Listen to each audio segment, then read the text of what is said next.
He knocked on a Saturday morning. I was in the yard with my son. He is 4 years old. He was chasing a ball I had kicked too hard. And then I heard the knock, and I knew.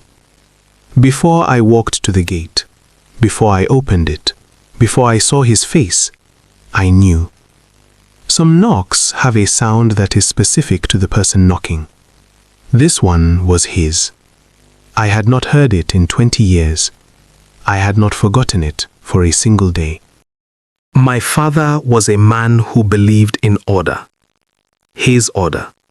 His rules. His idea of how a son should move through the world. He was not a violent man. He did not shout. He simply decided things. And when a thing was decided, it was finished. There was no appeal. I was 17 when I told him I would not take over the family business. I had a place at a university in the city. I had earned it. I wanted something different from what he had built. He sat across from me at the table. He did not shout. He said, "If you walk out of this compound to go to that school, you walk out of this family." I said, "Papa, I am asking you." He said, "I am not asking you." I left the next morning. He did not come to the gate. My mother stood at the gate. She held my face in both her hands. She said, "Come back safe." She said, "I will talk to him." She never got the chance. She died 2 years later. He did not call me. I heard from a cousin. I came home for the burial. He sat in the front row and did not look at me once. 20 years is a long time. Long enough to build a life from the ground. I did. A degree, then another. A job that became a career. A wife I chose carefully because I had seen what choosing badly looks like. A son born 3 years ago who has my mother's eyes. I named him for her. I did not tell my father. I did not invite him to the wedding. I did not call on his birthday. I did not send word when the boy was born. For 20 years, I had carried the specific silence of a person who was told they were not wanted, and decided to believe it. Not to protect myself. I had stopped needing his protection a long time ago. I carried that silence because I had decided, if he wants back in, he knows where I am. He will have to come. He will have to knock. Before we continue, if you were in my shoes, what would you have done? Tell us in the comments. And if you enjoy powerful stories like this, don't forget to subscribe to Tales of Africa, like the video, and share it with friends and family. I went inside. Ada was in the kitchen doorway. She had heard. She did not say anything. She put her hand on my arm once. Then she took our son inside. I sat in the front room. I sat there for 20 minutes. I am not ashamed of those 20 minutes. He waited 20 years to say 3 words. He could stand at a gate for 20 minutes.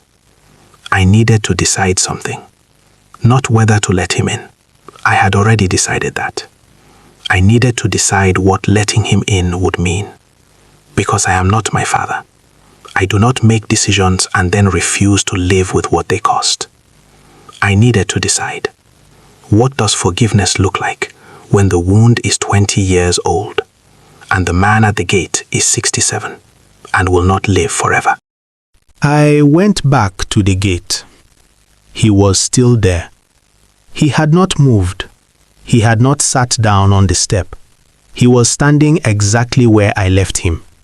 I opened the gate. I said, "Come in." He crossed the threshold, and I saw it. What 20 years of a decision costs a man. It was in his walk. The slight hesitation at the gate edge. The way he looked at the yard as if checking that it was real. My son was in the yard again. He ran past us chasing the same ball. My father stopped walking. He looked at the boy. He said, He has her eyes. I said, I know. I named him for her. My father said nothing, but something happened in his face that I do not have a word for. He stayed for 3 hours. We did not resolve 20 years in 3 hours. We are not going to. There is too much. There are things I will not forgive quickly. My mother's burial, the 20 years of silence on his end, the fact that he did not call when my son was born. These things are real and they do not disappear because a man finally knocked. But he is 67. And I have spent 20 years building a life without him. And the truth is, that life has a gate in it, and the gate was always unlocked. I was just waiting to see if he would knock. He knocked. Late.